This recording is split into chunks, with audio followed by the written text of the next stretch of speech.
Buenas tardes. Buenas tardes. Licenciada, buenas tardes. Buenas tardes, Licen. Buenas tardes, ¿cómo les va? Bien, gracias. Vamos a continuar con las clases de enfermería en el cuidado crítico, ¿sí? No se olviden que al último tenemos el tiempo de preguntas y en el caso de que no le tengamos, no se olviden que tienen mi contacto, cualquier cosa, ¿sí? Sí, licenciada. Vamos a iniciar entonces. Continuamos con lo de la ventilación mecánica y habíamos dado un inicio como tal. Recordemos que es un procedimiento cuando los pacientes tienen algún tipo de insuficiencia respiratoria, producto por cualquier situación, ¿no?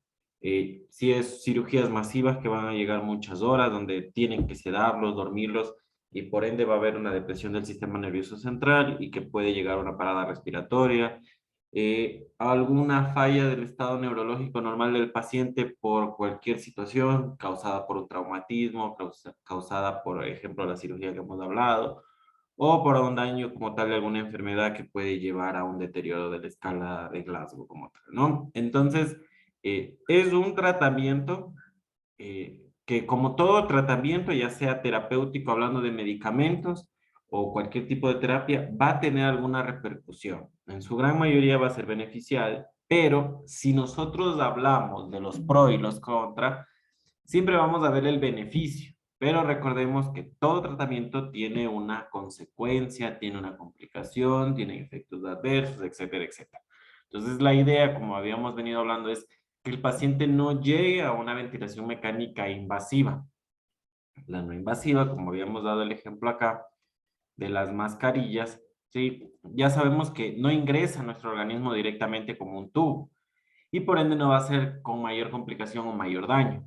Y la idea es que hasta ahí avance y no avance hasta acá. Pero si lo llega a meritar por cualquier situación, como el mismo hecho de sedar o el mismo hecho de tener una enfermedad que le produzca un daño respiratorio, que necesite que el ventilador trabaje, que necesite que los pulmones descansen y el ventilador haga todo su trabajo, dormirlo para que nos permita ventilar y toda la historia. Entonces vamos a llegar a ese punto. Y cuando ya hemos venido hablando de todos los valores, y todo lo que nosotros hablamos, cuando nosotros vemos un paciente que está ventilado, sabemos que no solamente es del ventilador el apoyo, siempre va a tener más máquinas, ya sea de infusión continua, como las que tenemos aquí, que son bombas dos piras para la infusión continua de medicamentos. Siempre vamos a saber que hay algo más extra. Entonces, como habíamos hablado, de ejemplo, cuando hablamos de un valor de la PIT, que era la presión al final de la expiración como tal, le inflaba mucho los alveolos. Cada que vayamos a hacer alguna actividad de enfermería, sabemos que nuestros pacientes están complejos, están complicados, tienen riesgo de, ejemplo, cuando vemos pacientes COVID o cuando vemos algún paciente con un proceso respiratorio como la tuberculosis, sabemos que no podemos desconectar los circuitos, así mismo como nos cuidamos, mucho ojo y cuidar a los pacientes. Porque, ejemplo, esta posición prona que se le llama, que es cuando está boca abajo el paciente, y vamos alternando la posición del nadador, que es con las manos, una hacia arriba y otra hacia abajo, y sucesivamente para los cambios de posición, tiene un objetivo. Y al momento de nosotros tenerlo así, son pacientes pronos que le ayudan a mejorar su oxigenación. Y sabemos que estos valores ventilatorios, cuando tenemos pacientes así, van a estar muy altos, van a tener un apoyo súper alto, a menos que ya esté al punto de destetar. Pero al inicio, o al menos como los protocolos dicen, 3 días reposar, 3 días, hasta 3 ciclos de pronación, porque solo se puede tenerlo 3 días pronado por el daño más que el beneficio. Entonces, hagamos los cuidados correctos, preguntemos, no desconectemos, si vamos a mover, vamos a hacer alguna actividad, investigar bien sobre los valores del paciente, cómo estás con esos soportes de la ventilación, porque al realizar nosotros un bien, querer hacer un bien, podemos causar un mal. Ustedes, si tienen la oportunidad o tuvieron o están trabajando como algunos de conocer una terapia intensiva o un área de cuarto crítico, de choque que se le llama, van a ver este tipo de pacientes. Entonces, por favor, antes de hacer cualquier actividad, preguntar bien. No se olviden de eso, indagar. Por ejemplo, en los pacientes COVID, la microaerolización, el desconectar un circuito, quiere decir que nosotros nos vamos a contagiar de la enfermedad. Así tengamos o no tengamos la mascarilla, existe un altísimo riesgo de contaminación. Entonces, tratar de hacer las cosas bien por lo mismo. Si nos han asignado, porque no hay fisiatras, no hay terapistas respiratorios, perdón, nos toca aspirar a hacer bien el proceso. Aquí tenemos circuitos cerrados, ejemplo, que vienen con conexiones directas, que se conecta a esta succión. Hacemos el proceso directo, no tenemos que desconectar nada. Si vamos a realizar un cambio, ejemplo, de filtro, de manguera, porque se contaminaron, están llenos de secreciones, pinzar el tubo con cualquier pinza, pausar la ventilación unos segundos hasta realizar el cambio. Previo a eso, siempre que hay preoxigenar, hay que ponerle la FIO al 100, 2 minutitos para que ese organismo se hiperoxigene, etcétera, etcétera. Entonces, nuevamente les digo, tenemos un paciente apoyado de la ventilación mecánica. Hagamos bien las cosas para no causarle un daño en vez de un beneficio, ¿sí? Sé que la intención de cada uno es hacer un beneficio, pero puede suceder con las cosas que les estoy mencionando. E igual tenemos que ver que en este caso, el paciente siempre esté con la sedación, siempre esté con la medicación para el dolor, todo paciente pronado en esta posición tiene que ir con un relajante muscular para que el organismo permita que en esa posición se oxigene bien. Entonces, que el relajante muscular no se termine, que las bombas estén bien programadas para que esa ventilación mecánica tenga un beneficio y no un daño. Porque si nosotros tenemos pacientes mal sedados, mal dormidos, con una ventilación mecánica y el paciente está despierto reaccionando, no nos va a beneficiar. El paciente tiene que estar sedado, tiene que estar dormido para que esté en esta posición y el ventilador haga todo. Si yo dejo que una bomba me suene, que se acabe el medicamento, no le cargué a tiempo en cuanto a la sedación, hablando para que haga efecto el ventilador, no me va a servir la ventilación y está fallando. Así que mucho cuidado con estas cosas que se mencionan, por favor, hacerlas bien, ¿sí? Cuando nosotros vemos una alarma del ventilador, no es solo venir, y aquí ejemplo, venir y silenciarlo. Cada alarma significa algo. Digamos que el paciente me esté sonando la pico, ya habíamos hablado de la pico, que es una fuerza como tal, una medida como tal que permite la entrada del aire, esa máxima capacidad de llenarse ese pulmoncito. Y si la presión pico está subiendo, quiere decir que no está entrando, no hay una capacidad completa. Empieza a aumentar la presión pico, ya no es de 30, sino de 35, 40. Quiere decir que no está metiendo la cantidad de aire necesario, está acodado, está pinzado, algo pasa, está lleno de secreciones, etc. Si habíamos hablado que un paciente normal tiene que meter un volumen un volumen total, digamos mi peso por 7, yo tengo que meter de 350 a 400 ml por minuto y yo solamente veo que está metiendo 200, algo está pasando. Cada alarma representa algo. Así que nuevamente, no es solo de venir, silenciar. Yo conozco estas curvas de ventilación. Ah, ya listo, esta es una curva normal de ventilación. Pero si yo ya veo que hay una curva que en vez de lo que me está dando, me está hacia abajo, me está dando mal, ya no existe una curva, existen. Déjenme ver si copié la imagen que les iba a poner.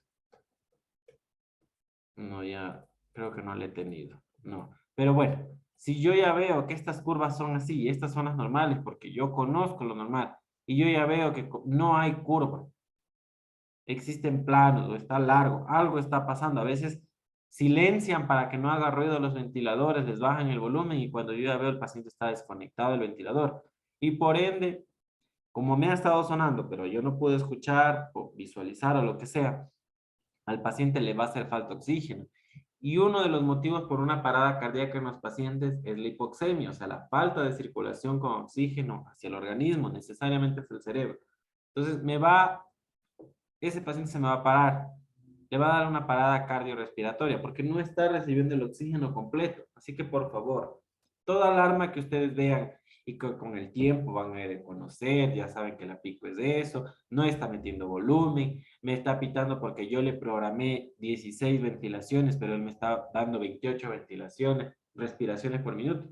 paciente está despierto, está que pelea con el ventilador. Entonces, todas esas alarmas yo tengo que notificar y como les digo, con el tiempo yo voy a aprender para qué es cada cosa. Voy a saber, ah, ya listo, es que está con secreciones, voy a aspirar. Ah, ya listo, es que está acodado, el paciente tal vez está mordiendo el tubo. Claro, yo lo veo despierto mordiendo el tubo. O el paciente está virado y el tubo se está doblando un poco, quiere decir que no está metiendo volumen, etcétera, etcétera. O ya no hay curvas, como yo les digo. Entonces, cada alarma significa algo y no puedo dejar pasar, no puedo hacer caso omiso, no puedo venir y silenciar, porque ese aviso de ese ventilador me puede salvar la vida a mi paciente. Y si estamos hablando de un paciente con cuidados críticos, quiere decir que está al borde de la vida o de que algo le puede pasar. Si yo no puedo dejar pasar nada de estas situaciones, porque lo que puedo hacer es que mi paciente se me complique más de lo que ya está, ¿sí? Recordemos que las hipoxemias causan muerte a los pacientes. Son una de las 5 H's que puede hacer que mi paciente se pare, ¿sí? Si hablamos de ventilación, como les mencioné hace un momento, cada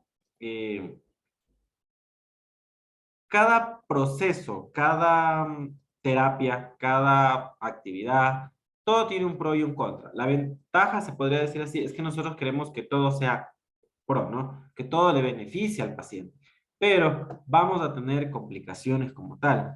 Vamos a tener algún daño como tal por el mismo apoyo, por el hecho de que es algo invasivo. Un ejemplo, relacionadas a la intubación. Durante la intubación, si el paciente no es bien sedado, si el paciente no es bien dormido, podemos irle lesionando la boca, lesionando la lengua, dañándole. Incluso ha habido casos en los que se les caen hasta los dientes porque no le duerme bien, le van golpeando y se les va cayendo los dientes. Un ejemplo. Van lesionando porque cada vez que ingresa el laringo comienzan a alzar y comienzan a lesionar si no colocan bien. El paciente puede, al momento de estarse entubando, no llegar a la tráquea como tal, a la vía aérea, sino se va al estómago y puede haber hipoxemia si no le han hiperoxigenado, si no se dieron cuenta correctamente, si no no controlaron la post-extubación, porque incluso hay las 7P de la intubación, que es preoxigenación, premedicación, posición, parálisis, ya el proceso como tal de la intubación y la post-intubación, que es ver el neumotaponamiento, fijar tubo, etcétera, etcétera, etcétera. Entonces, todos tenemos pasos para poder nosotros verificar que nuestros pacientes se esté realizando un proceso o un protocolo bien.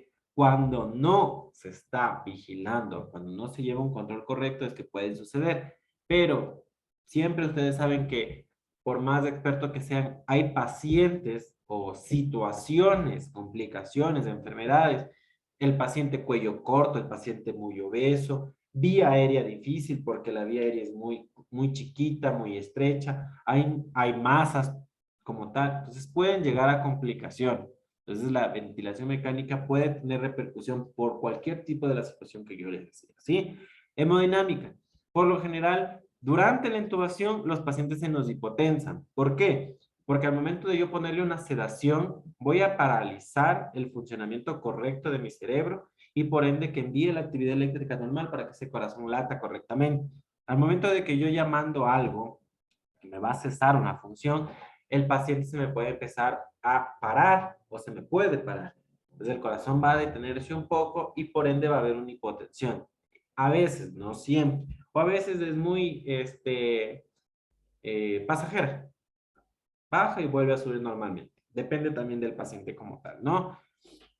Problemas pulmonares.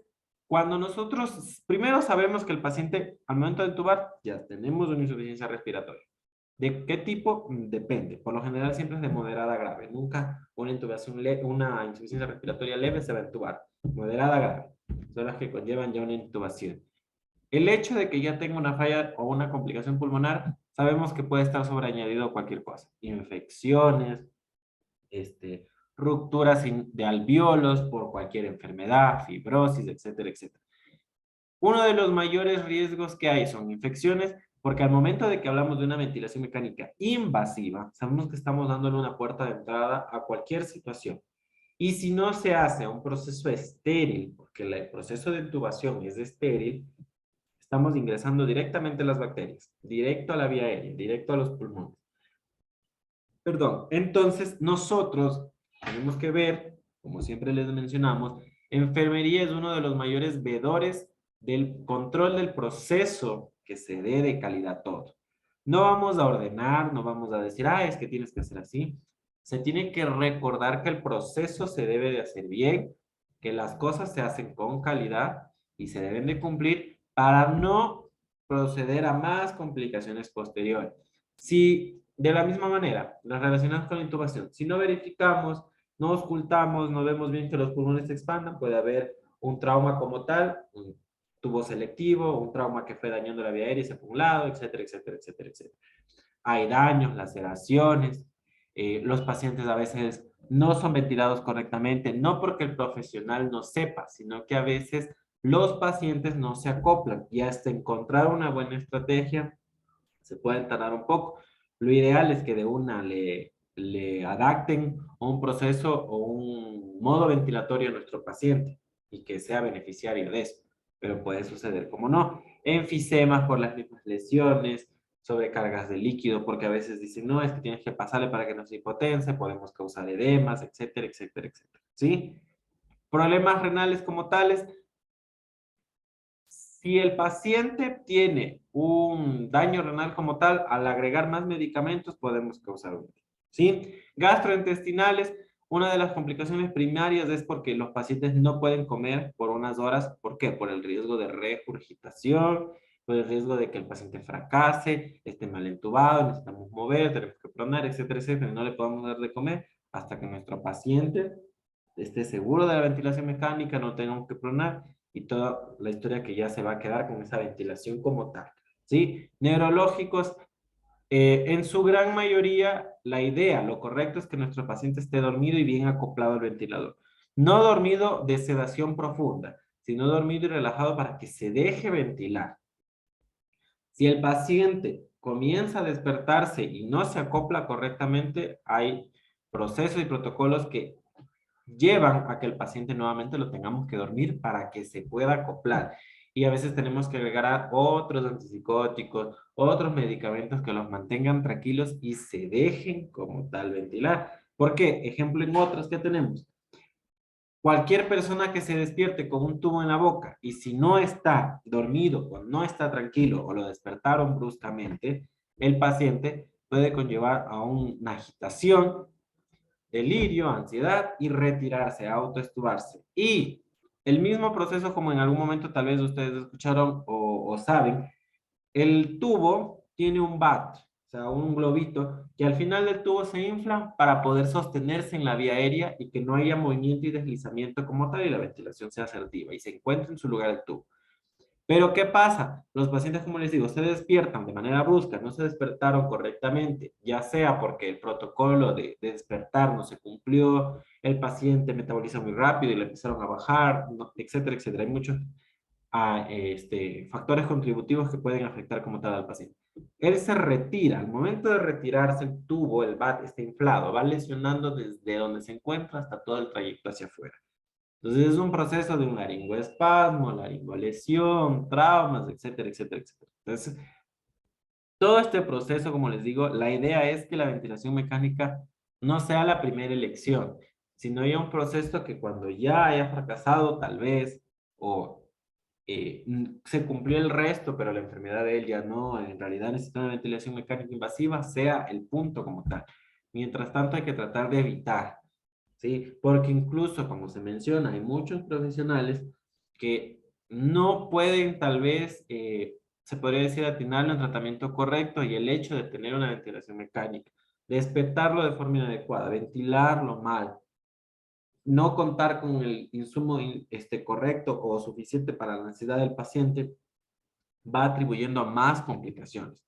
Entonces, eso en cuanto a la ventilación mecánica, por favor, nuevamente, cuando vayan a aspirar, cuando vayan a hacer un proceso de cambio de posición, cuando vayan a bañar, cuando vayan a hacer cualquier actividad de la enfermería con nuestros pacientes ventilados, preguntar bien, asegurarnos bien lo que vamos a hacer, porque cualquier actividad puede causar un daño.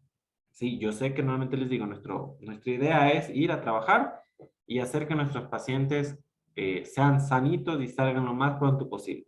pero se nos puede complicar porque no hacemos un bien, sino podemos causarle un daño. Así que por favor, hagamos bien las cosas y si no conocemos, preguntemos. Eso siempre. Sí, es preferible quedar de ignorante porque no conozco a quedar de malo porque puedo causar un daño. Cuando nosotros hablamos de alteraciones nutricionales en pacientes críticos, recordemos esto, nuestros pacientes no están comiendo como nosotros. Nosotros masticamos, trituramos, lubricamos, dañamos, hidratamos todo el alimento para poder pasar. Tenemos un metabolismo que vamos caminando, vamos digiriendo, nuestro organismo va a generar y a degradar, que era el catabolismo y el anabolismo, ¿no? Vamos a generar y a degradar nuestra energía. Es un proceso normal, pero ¿qué pasa cuando nuestros pacientes entran en terapia intensiva o en un lugar como tal del cuidado crítico? Primero van a estar estacionarios. La energía cesa. Ya nosotros no necesitamos la misma energía del día a día porque vamos a estar acostados, en su gran mayoría vamos a estar hasta dormidos, ¿sí? Entonces, si nosotros no tenemos un adecuado equilibrio entre nuestra nutrición, ya sea enteral, por la dieta normal o por sonda, ¿sí? O gastrostomía o algún proceso, algo que vaya a nuestro estómago. La parenteral es la dieta que entra por la vía intravenosa, ¿sí? Ya vamos a hablar un poquito de las dos. Entonces, tenemos que tener un balance correcto para poder nosotros, esto necesitamos y esto se va a alimentar.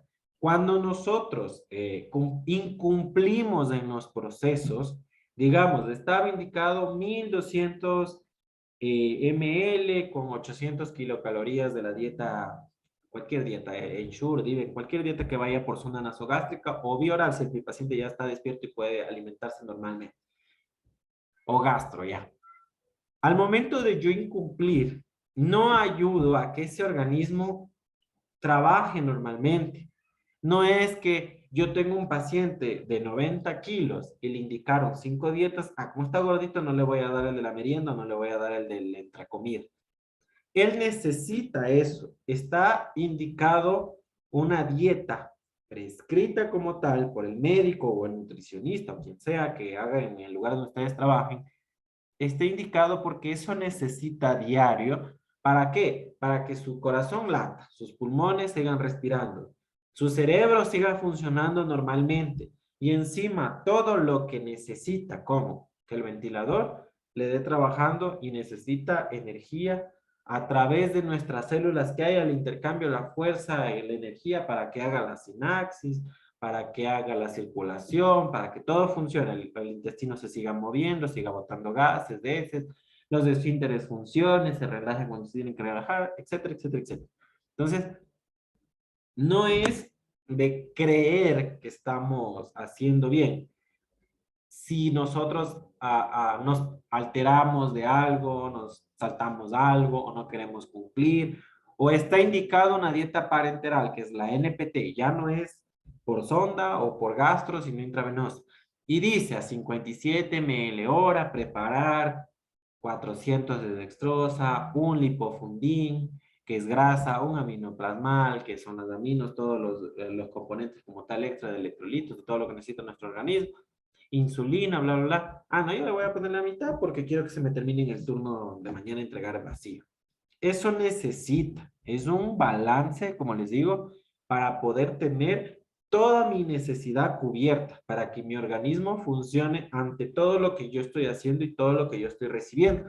Porque el paciente que ingresa y se lo duerme, necesita solo esta cantidad. Como se va despertando, le van aumentando. Al momento de despertarse, como ya la dieta es diferente, que ya le extubaron, ya le sacaron el tubo, ya está despierto, está hablando, la dieta cambia de consistencia, de calorías, y le dicen, no, es que está muy dura, le vuelven a bajar, se va acoplando a la necesidad.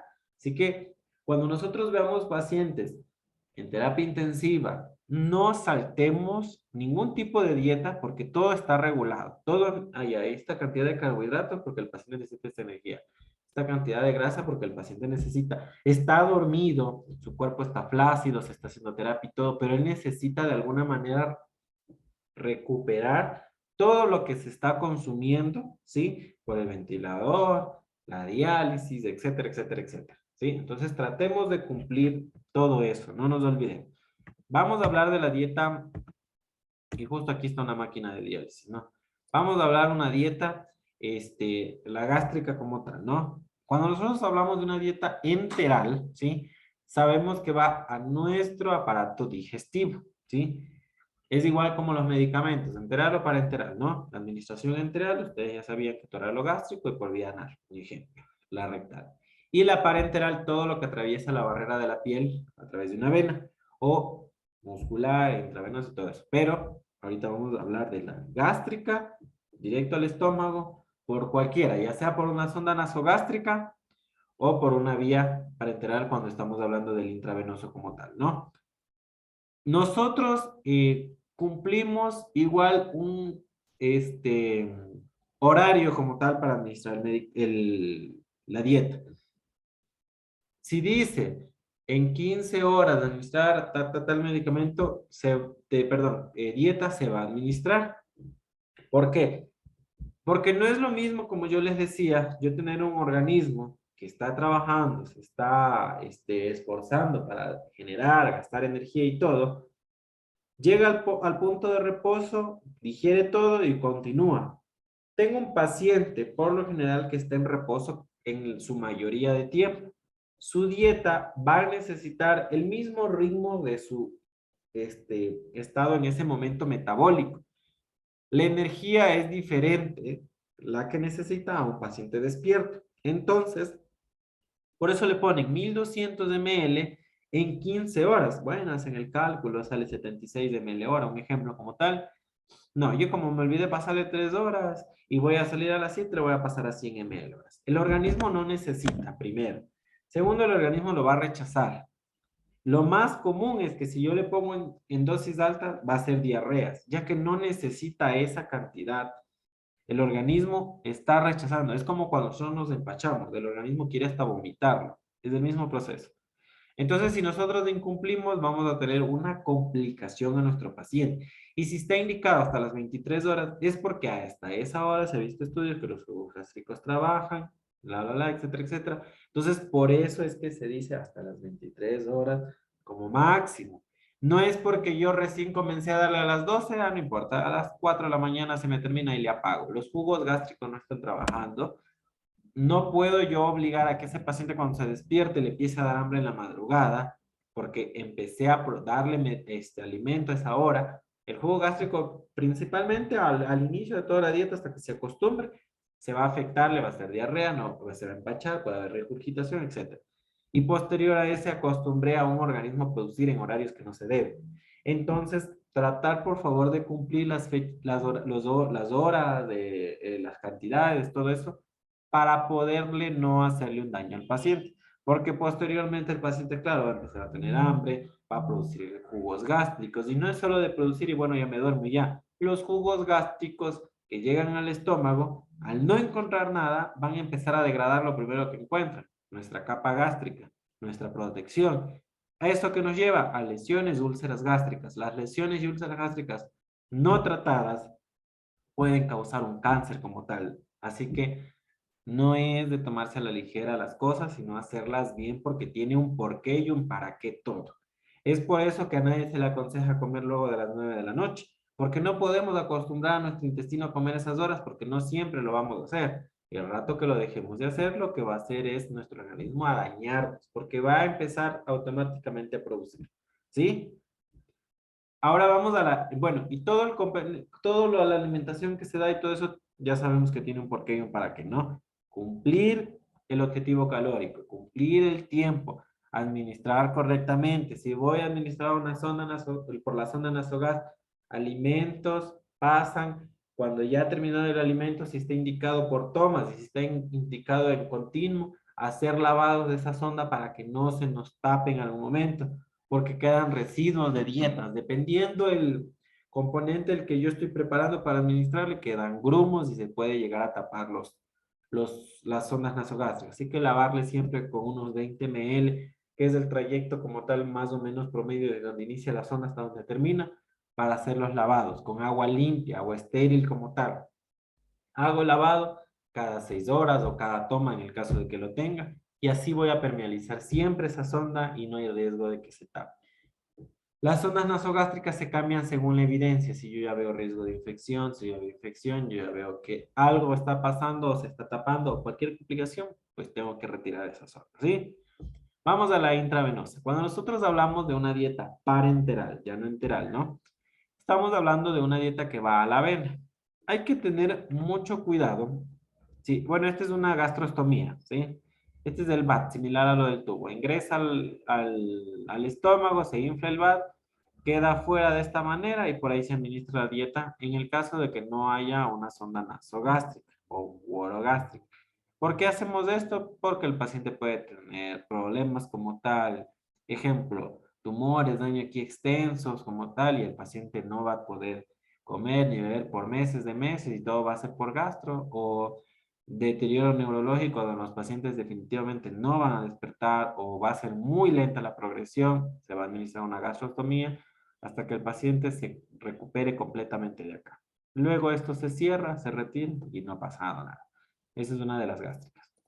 Cuando nosotros hablamos de una intravenosa para la administración de dietas parenterales, primero tenemos que tener en cuenta las dietas parenterales, por lo general, aquí en Ecuador, el 95% se administran vía central. ¿Por qué? Porque tenemos componentes de alta osmolaridad que no se pueden pasar por periférica. Cuando hay dietas parenterales periféricas, es cuando no se necesita, ejemplo, dextrosa al 50%, lípidos en grandes cantidades de concentraciones y aminoácidos en concentraciones grandes. Porque esas soluciones que les acabo de mencionar tienen una osmolaridad muy alta, que si yo les paso por esta periférica, un ejemplo, voy a quemar todo el trayecto. La vena se puede dañar, atrofiar, tapar, y por ende puede causar una estenosis y una muerte del paciente o de la zona. Amputación y toda la historia. Entonces, en realidad, esta situación aquí no se administra. Es muy rara la vez que administran algo. Para eso, por lo general, administran hidrataciones con cualquier electrolito o cualquier hidratación que componga al momento de la necesidad, pero no se administra por lo general. Como les digo, un 95% es dieta parenteral central. Ahora, volviendo a la parenteral central, nosotros administramos por un catéter que va a un vaso grande, ¿sí? Dependiendo, a la subclavia, a la femoral, a la yugular, etc. Va a depender dónde está la vía central o dónde el médico vea su pericia, que tiene más estrategias y más prácticas donde poner y la va a colocar si previamente ya no se la pusieron. Al momento de nosotros saber que va a ir esto a una vena tan grande, sabemos que va a ser un proceso estéril. Entonces, para las preparaciones de las dietas parenterales, por lo general siempre se hacen quirófanos o en área de esterilización, o a su vez ahorita ya venden las NPT, ya de farmacia, ya vienen listas de laboratorio todo estéril, listo solo para conectar. ¿Qué contiene estas dietas que van directo a la vena? Lo mismo, aminoácidos, grasas, elementos como tal, como los carbohidratos, la dextrosa, en el aminoácido de elementos. A veces agregan también potasio, se agregan cloruros de sodio, se agregan la insulina para compensar un poco el metabolismo de esas cargas de carbohidratos de la dextrosa que son altísimos, etcétera, etcétera. Van a componer lo que necesita el paciente y por lo general siempre se agregan las dos. ¿Por qué nosotros, sabiendo que existe una dieta gástrica que no es tan agresiva, que es algo sencillo, que es una sonda como tal, se va a administrar una dieta parenteral? Se administra por diferentes situaciones, como las cuales, ejemplo, cirugías masivas de abdomen que va a impedir que nuestro paciente se alimente normalmente, ¿sí? Ejemplo, recesión intestinales, ruptura de algún órgano especial que necesiten estar abriendo y cerrando abdomen, y sabemos que esos intestinos tienen que estar paralizados en totalidad y por eso va a la vena, para que exista la nutrición correcta mediante el sistema nervioso, mediante el sistema circulatorio. Se va a absorber por células capilares, etcétera, y no va a topar en su mayoría del intestino, ¿sí? Otro problema por el cual algún tipo de cáncer o algún proceso como tal que impida que la parte de aquí esté invasiva por algo. pero en su gran mayoría son, el 90% son por problemas, ya sea de cirugías masivas, por cualquier órgano, específicamente la parte digestiva, que esté afectado y necesite una recuperación prolongada, ¿sí? Necesitamos que el paciente no come en un mes siquiera, por cualquier motivo, listo. Catéter venoso central y dieta parenteral. ¿Cuáles son las complicaciones como tal de esto? Riesgo de infección en el sitio de colocación, infecciones directas. Eh, a veces hay falla hepática como tal cuando no hay un cálculo correcto y el hígado no puede metabolizar todo lo que se está ingresando.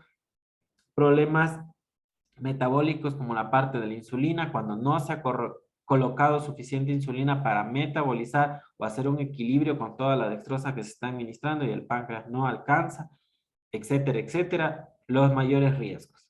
Pero más aún por el hecho de ser algo intravenoso, riesgo de infección directa. Así que muy en cuenta. Si nosotros no administramos correcto cualquier tipo de dieta, nuestro paciente lo que va a hacer es perder masa muscular, perder energía suficiente, no va a producir toda la cantidad de energía que necesita para poder realizar un metabolismo adecuado y generar energía suficiente para seguir funcionando correctamente todo nuestro organismo. Y si no está funcionando bien, puesto nuestro organismo va a fallar. De alguna manera va a fallar. Va a tener alguna complicación como tal. ¿Sí? Vamos a hablar ahora de los medicamentos más comunes que nosotros vemos, utilizamos y tratamos en terapia intensiva. El mismo hecho de nosotros al momento de decir terapia intensiva, sabemos que es una área crítica compleja de trabajo y que cualquier, ya sea medicamento o apoyo terapéutico, como estábamos hablando de la ventilación, puede causar a corto o a largo plazo un daño en nuestro paciente. La idea es siempre causar un beneficio, ¿no? Si nosotros tenemos vasoactivos, como su nombre lo dice, activa un vaso, ¿no? Son fármacos que estimulan directamente a la recepción de adrenérgicos, que son hormonas como tal, ciertas enzimas específicas, que ayuda a que nuestro corazón lata y permita una circulación adecuada de nuestra carga líquida de sangre, ¿sí? O sea, todos los componentes como tal de sangre. El componente grande, macro, hablándolo así, de sangre. Entonces, lo que hacen los vasoactivos es apoyar a que ese corazón lata correctamente y envíe toda la sangre que nosotros necesitamos a nuestro organismo. Hay diferentes tipos de vasoactivos. Los que nosotros usamos comúnmente, o los de mayor acción a nivel nacional e internacional, es la adrenalina y la norepinefrina. A diferencia de la adrenalina con la norepinefrina, la adrenalina es de un uso más exclusivo para paradas cardíacas. Cuando nosotros tenemos una parada cardíaca, la adrenalina, ustedes han escuchado, cuando nosotros estamos llenos de adrenalina, nuestro corazón comienza a latir fuerte. Eso hace el medicamento de adrenalina. Hace que el corazón comience a latir. Si estaba parado, lo reanima, en el mejor de los casos que hay efecto directamente, ¿no? Lo que va a hacer es despertarlo, acordarse que el corazón tiene que latir, ¿no? La adrenalina directamente en un paro se administra sin diluir, directo, y lo único que se hace es un barrido como tal, posterior al medicamento. Hacemos que le administramos la ampolla que es un ml y luego mandamos 20 ml para que llegue más rápido al corazón en una parada cardíaca. Si nosotros estamos hablando de que el paciente, bueno, posterior a la parada o posterior a haber diagnosticado a nuestro paciente con hipotensión, vamos a administrar adrenalina en infusión continua. Por protocolo a nivel casi nacional está como que casi todo equiparado. Todos usamos casi la misma presentación. Son 10 ampollas de adrenalina en 90 ml de solución salina, o sea, para completar los 100 ml, ¿no?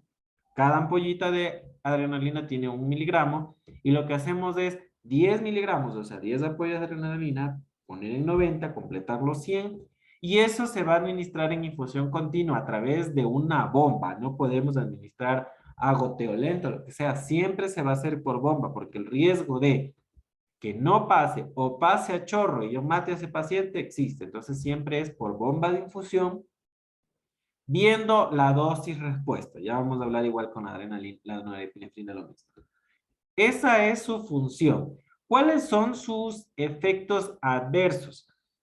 Si nosotros vamos a elegir en una parada cardíaca, sí, primera elección adrenalina, pero si vamos a elegir a un medicamento para un paciente que tiene hipotensión, o sea, está la presión baja y necesitamos que se recupere, como nosotros ya sabemos, nuestra adrenalina es de primera elección para parada cardíaca y reanimar a ese corazón. Nosotros nos vamos de preferencia a la noradrenalina, que ya vamos a hablar de esto. ¿Por qué? Porque esta adrenalina, como efecto adverso, tiene taquicardias sinusales y arritmias cardíacas. Lo ideal es una hipertensión porque eso queremos en el caso de una hipotensión, ¿no? Pero cuando tenemos un paciente que se está hipotensando y queremos revertir esa hipotensión, es de preferencia esta, porque este medicamento no nos va a causar taquicardias. Si nosotros tenemos adrenalina y vamos a subirle la presión y vamos a tener taquicardia, quiere decir que vamos a aumentar otro medicamento. Entonces, la idea es que cumpla solo la función que tiene y no causar un daño como tal. Medicamentos que se pasan por vía central en infusión continua y si está en una parada cardíaca, pues de preferencia por vía central y si hasta encontrar una vía central solo periférica, por periférica, pero de preferencia todo siempre por vía central, porque sus moléculas son muy grandes, la osmolaridad es alta y lo que podemos hacer es un daño necrótico, o sea, vamos a dañar y a matar a la vena por donde pasa. Así que siempre de preferencia, a menos que, como les digo, esté en parada cardíaca, que solo tenemos una vía periférica, bueno, está bien. Pero de ahí por vía central siempre, así sea la dosis mínima. La norepinefrina tiene una función similar a la adrenalina. Actúa cuando nosotros tenemos una parada cardíaca, pero como les digo, si nosotros tenemos una parada cardíaca y de primera elección, tenemos que administrar la adrenalina. De segunda elección viene la norepi en el caso de no tenerla. Se administran de maneras diferentes.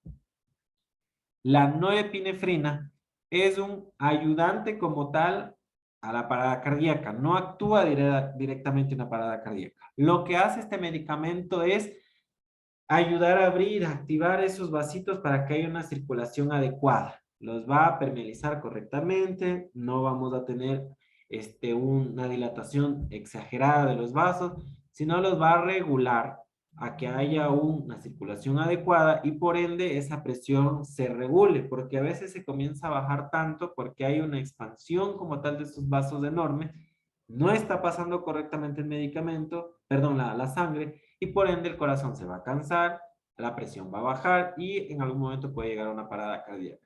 Entonces, cuando tenemos una hipotensión, de preferencia es la norepinefrina.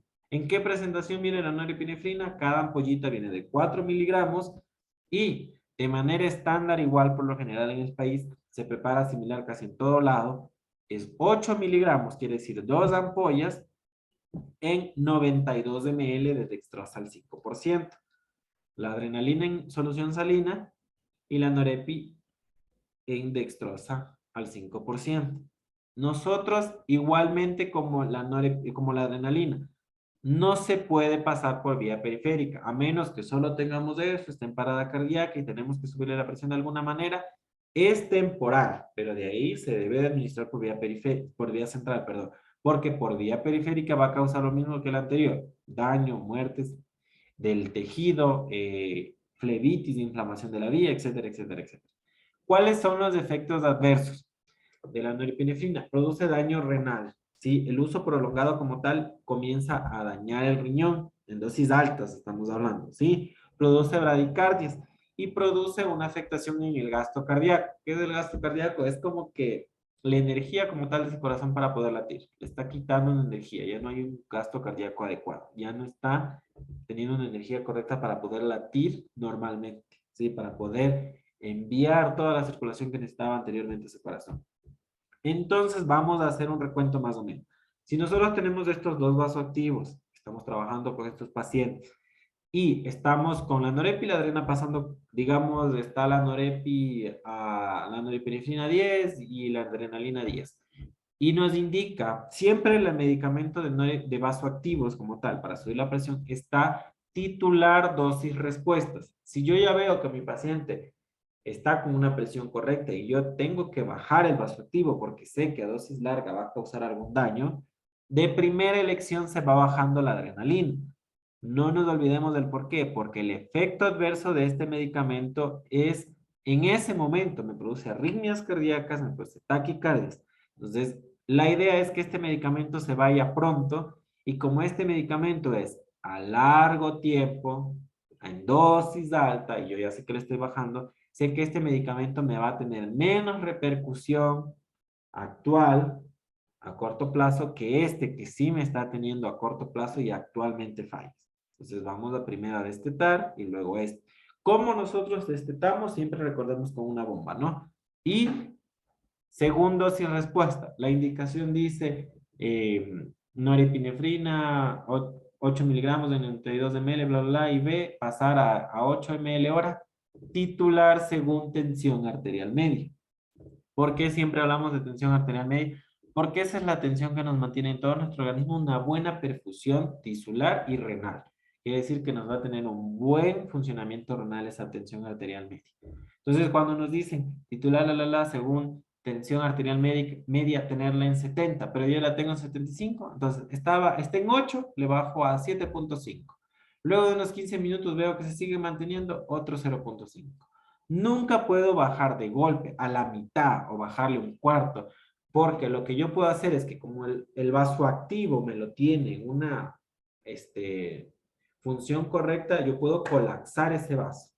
Entonces, la idea es tratar de bajarlo de manera correcta, de manera adecuada, para que haya una circulación correcta y no haya un espasmo, colapsar ese vaso como tal, ¿sí? Y que ese corazón vaya teniendo una buena respuesta. Y como habíamos hablado al principio, lo bueno de la terapia intensiva, en los lugares donde se trabaja cumpliendo los protocolos, es que la relación profesional-paciente siempre es una enfermera, máximo 2 pacientes, según la escala de TIS, que es una escala como valorar para nuestros pacientes que estén acople a la necesidad como tal del profesional, ¿sí? Tenemos otro tipo de medicamentos que son indicados, de ejemplo, para shock cardiogénicos, ¿sí? O cuando tenemos fallas en el gasto cardíaco como tal. Una falla directamente cuando hay una posparada cardíaca y ya no hay esa fuerza como tal del corazón. Ese gasto cardíaco está dañado, está disfuncional. Entonces, están indicados otros tipos de medicamentos. Choque cardiogénico y una falla como tal del gasto cardíaco puede ser producida ya sea por una enfermedad del paciente propia o por una parada cardíaca, que es un infarto agudo del miocardio, ¿sí? Estos medicamentos, igual produce taquicardias de efectos adversos y este paciente de aquí, medicamento de aquí tiene como efectos las arritmias y puede producir hipertensiones.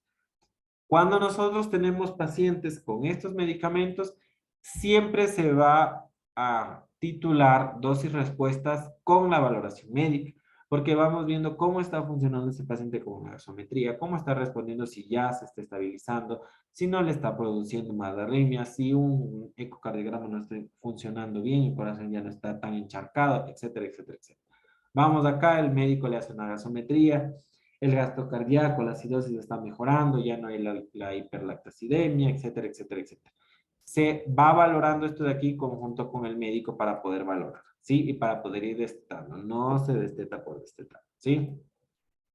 Así como hay hipotensiones, hay hipertensiones que por más medicamentos que se da, a veces no regresan, no retraen. Cuando nosotros tenemos pacientes con hipertensiones súper marcadas, lo que nosotros por lo general, primero a una emergencia hipertensiva, llega a la emergencia normalmente, listo, el paciente llega, y lo que hacemos, es siempre valorar nuestros signos vitales y administrar medicamentos de emergencia. Cuando no revierten, hay hipertensiones súper marcadas que no revierten, se va al medicamento intravenoso. El medicamento intravenoso, por el mismo hecho de tener un efecto que actúa directamente en la parte central, o sea, en la parte cardíaca netamente, puede conllevar a una parada o puede conllevar a una hipotensión supermarcada. Y como nosotros sabemos que esos son pacientes de manejo de terapia intensiva, siempre van a ir derivados cuando ya necesitan medicamentos intravenosos continuos a terapia intensiva, ¿sí? Nosotros tenemos diferentes tipos de medicamentos. Estos son opcionales para tratamientos como tales de emergencias hipertensivas, nalapil, captopril, ¿sí? Tenemos el metoprolol, propranolol, pero son medicamentos como tal para emergencias. Ahora, el nifedipino igual, son uno de los más usados. Pero cuando nosotros hablamos de medicamentos antihipertensivos intravenosos de infusión continua, estamos hablando de un nitroprusiato. Es el medicamento de uso exclusivo para terapia intensivas o cuarto críticos. Este medicamento está indicado netamente en hipertensiones que no revierten con nada. O sea, son hipertensiones que ya le administraron un medicamento bioral, otro intravenoso, no cede, y necesitamos que ese corazón revierta su contractibilidad, que se mantenga en una contractibilidad adecuada, que esos vasos dejen de fluir correctamente la sangre, está fluyendo demasiado, se abrió tantos vasos que están latiendo a chorro y por eso la presión es tan alta. Y en algún momento, ¿qué nos va a llevar? A un accidente cerebrovascular, una hemorragia como tal, porque no todos los vasos van a resistir esa fuerza que ese corazón manda tanta, con tanta presión en la sangre, que en algún momento se va a reventar algún vaso. Y los mayores de riesgo que tienen en los vasitos como tales son los del cerebro. Entonces, nuevamente les digo, este medicamento es indicado netamente en terapia intensiva y tratado y administrado y dosificado y todo. E igual que el medicamento vasoactivo. Si nosotros sabemos que el vasoactivo lo vamos bajando cuando hay hipertensiones, aquí es lo contrario. Nosotros ya vamos viendo que nuestro paciente está con hipotensiones, quiere decir que está muy alta la dosis de nitroprusiato y por ende vamos a bajar la dosis hasta que se regule. ¿Cuáles son las indicaciones como tal de este medicamento? Cuando tenemos hipertensiones severas, crisis hipertensivas que no bajan con nada, ¿no? Insuficiencia cardíaca congestiva o cardiopatías con hipertensión pulmonar. Pero también hay que tener muy en cuenta que la hipertensión pulmonar se va controlando con accesos más como el Swan-Ganz, o ahorita hay un sensor pico específicamente para ver eso, ¿sí? Pero eso no es que se toma con cualquier método así nomás, se toma con insumos específicos para eso, ¿no? Entonces, cuando nosotros tenemos estos medicamentos, estas indicaciones con diagnósticos ya verificados, ya respaldados con algo más, se inicia este tratamiento. ¿Cuáles son los efectos adversos? Puede haber una hipotensión brusca, porque hay pacientes que son muy sensibles y por eso se lo maneja en terapia intensiva y con vigilancia continua. Puede causar náuseas, vómitos como tal, por el mismo hecho de querer bajarte la presión, de alguna manera. Diaforesis es la respuesta del organismo. Si yo quiero de alguna manera eliminar esa hipertensión, voy a vomitar o voy a sudar, ¿sí? Etcétera, etcétera, etcétera, de lo que tiene que ver con una hipotensión. Porque la idea es esta, me puedo marear, me puedo desmayar, puedo hacer síncope, puedo tener calambres, etcétera. Cuando yo necesito que mi paciente baje esa presión. Puedo causar todo eso. Puedo relajar esfínteres, se pueden orinar, se pueden incluso hacer hasta deposición. Pero esos son ya casos de extremos como tal. Lo más común es esto, ¿no? Entonces, ¿cómo yo puedo tener a un paciente con nitroprusiato en un piso? No puedo. Si me hace una hipotensión brusca, yo ya sé que ese paciente se me puede parar. ¿Sí? Entonces, vigilancia continua.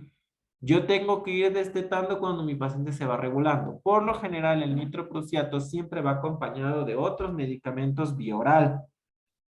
Para poder, yo ejemplo, el paciente toda su vida tomaba losartán, tomaba enalapril, tomaba amlodipino, etcétera, etcétera.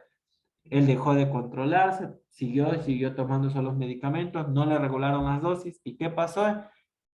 El corazón ya, el organismo, perdón, ya dejó de asimilarlo correctamente, dijo, no, esto no es suficiente, se disparó esa presión y hasta que le atinen a un medicamento, como cualquiera de los que venimos hablando hace un momento, nifedipino, metoprolol, el propanolol, enalapril, captopril, losartán, cualquiera de los que conocemos de los antihipertensivos, hasta que le atinen a uno, el antihipertensivo intravenoso que es el nitroprusiato va a seguir continuamente hasta que llegue el medicamento efectivo para que ese organismo diga, este medicamento es el que me sentó bien, hizo que mi corazón se relajara totalmente, latiera correctamente y va a dejar esos vasos de dilatarlos tanto y expulsar tanta sangre de manera tan fuerte. Y con eso se queda y ahí al fin voy a comenzar a destetar. Y a veces no es solo es un medicamento, sino hacen un cóctel de 2 pastillas en la mañana, 2 en la tarde y 1 en la noche, y etcétera, etcétera. ¿Sí? Entonces las hipertensiones, por favor, hay que manejarlas bien. Si ustedes conocen a alguien, control continuamente, mes a mes, la visita con el médico, su electrocardiograma, su ecocardiograma, que el cardiólogo les vigile, porque pueden llegar a ese punto algún rato.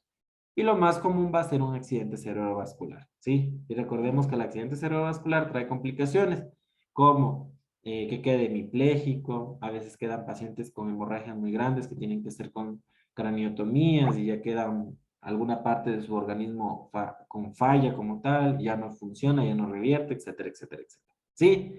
Tenemos también para los pacientes que tienen arritmias cardíacas que pueden llevar a que haya una alteración en su función normal, ¿sí? El corazón deja de latir en una forma correcta, ¿sí? Que puede llegar a detener el corazón, o ya sea taquicardias muy fuertes, o una arritmia, quiere decir, no tiene un ritmo adecuado. Si el corazón latía a punta y empieza a latir de manera incorrecta, las válvulas no se cierran juntas, comienzan a cerrarse una y otra, y comienzan rápidamente. Un ejemplo, ¿sí? Si se cerraban cada 1.5 segundos, ahora se detienen, etcétera, etcétera, ¿sí? Estos medicamentos lo que hacen es como darle un giro a ese corazón, actúan directamente en su contractibilidad y como que le dicen de alguna manera late correctamente. Van a actuar en enzimas, en tejidos específicos para que vuelvan a latir de manera correcta. Hay medicamentos que solo es de una dosis y se revierten y vigilancia continua. Hay medicamentos que pacientes que quedan con medicamentos de por vida, dependiendo de la reacción de su organismo, ¿sí? Hay pacientes que ni con medicamento, ni con vía oral, intravenoso revierten, necesitan la cardioversión, ¿sí? En emergencia habíamos hablado que viene el DEA, que es el desfibrilador como tal, se le revierte, que es un impulso eléctrico de un lado y del lado del corazón, y como que el corazón regresa a su latido normal, ¿sí? Y a veces no necesariamente, como les digo, necesitan solo los medicamentos, sino ese apoyo también para que ese corazón regrese a sus latidos correctamente. A veces es una cardioversión, a veces son dos, a veces son tres, dependiendo ahí la fuerza eléctrica como tal, que comienza con los joules, que es la fuerza eléctrica, de 150, 200, 300, etcétera, etcétera, ¿sí? Ya jóvenes, nos quedamos hasta esta diapositiva. Por favor, si tienen alguna duda, no se olviden, tienen mi contacto sobre las tareas igual. ¿Alguna duda de la clase rapidito antes de irnos? No sé si tengan. ¿Todo claro? Si se está entendiendo, no se está entendiendo, por favor. Lice, buenas noches. Yo tengo una pregunta. Está bien. Dígame. Lice, ¿cómo se llama el medicamento que le administra para poder hacerle una tomografía? Ya, las tomografías contrastadas me debe estar preguntando usted, ¿no? Sí, ajá. Ya es un contraste como tal. Es un líquido que va pintando todita nuestro organismo por los vasitos y literal es un contraste donde un color resalta más que el negro, que es la tomografía. Entonces ahí van viendo todo, tal vez alguna anomalía, alguna masa o algo por el estilo. Es el contraste. Lice, ¿y cuáles son los efectos adversos de ese contraste? Daño hepático o paradas cardíacas. Si no es diluido correctamente, si luego no es filtrado, si el organismo lo rechazó, llegó directamente y la osmolaridad era muy alta, ¿no? De alguna manera le pasaron muy rápido, puede haber una parada cardíaca, una arritmia cardíaca, y si no se lo filtró bien, no sé, luego de las tomografías siempre se mandan bolitos para que el organismo trate de filtrar correctamente, puede haber una falla renal. Si por lo general es algo leve, pasajero, pero hay pacientes que no metabolizan correctamente, filtran bien y puede producirle un daño permanente. Ah, ya, Lice, muchas gracias. Listo. ¿Alguien más iba a preguntar algo? Listen, buenas noches. Una pregunta. En caso de una parada cardíaca, ¿en una emergencia la podemos administrar nosotros la adrenalina o tenemos que... Es que nosotros administramos. Usted administra, pero como les decía, en la emergencia creo que vimos esto. En cada área y en cada hospital hay un protocolo de parada. Ejemplo, usted vio la parada, usted grita la parada cardíaca, puede comenzar usted a dar RSP, pero lo primordial es dar RSP hasta que venga otra persona. Si usted es la enfermera, usted tiene que dejar que alguien más dé RSP y usted va a administrar el medicamento. Y usted comienza con su protocolo. Si en el protocolo donde usted trabaja dice, adrenalina está, cada 3 minutos otra, según la respuesta del paciente, usted es la que va a administrar, porque el personal de enfermería es el que administra. Igual con la norepinefrina Nosotros o no. administramos todo eso. pero la norepinefrina se utiliza para otras cosas, como yo les decía. Se usa como coayudante de una parada, no como primera elección para una parada. Es como Sí, está hipotenso y viene la norepinefrina.